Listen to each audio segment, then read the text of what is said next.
Walaan ng mas maraming Pilipino. ABS-CBN News and Current Affairs. Magandang gabi mga kapamilya!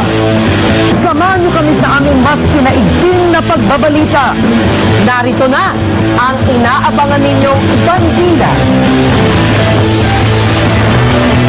Bagong balita, mahigit 600 pulis sumabak muli sa training sa harap ng sunod-sunod na kaso ng pang-aabuso at kapalpakan ng ilang miyembro ng PNP. Kanina, bus drivers oobligahin ng pumasa sa TESDA bago payagang bumiyahe. Ngayon, bus operators inengganyong gumamit ng mga babaeng driver para mas mabawasan umano ang mga barumbado. Bagong balita, 7 sa bawat 100 Pinoy na may HIV/AIDS, mga OFW. Bagong panukala para sa charter change, iyahain ng isang kongresista amyenda sa saligang batas gustong maipasa pagsapit ng 2012. Mga trabaho na dolyarang kita pero hindi kailangan lumabas ng bahay, alamin. Fans ng Facebook na bahala sa balitang magsasara na ang sikat na social networking site. Facebook, sinagot ang issue.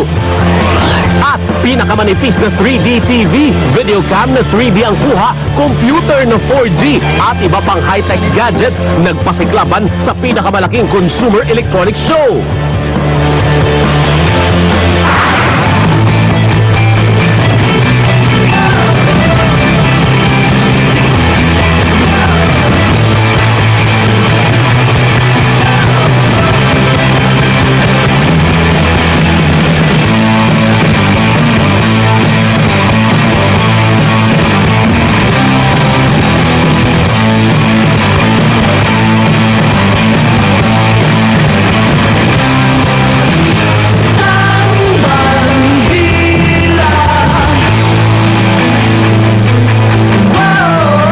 Family of Code, hello, happy new year.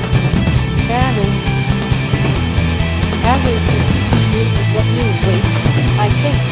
Ang Steve Jobs stop set sa special shares.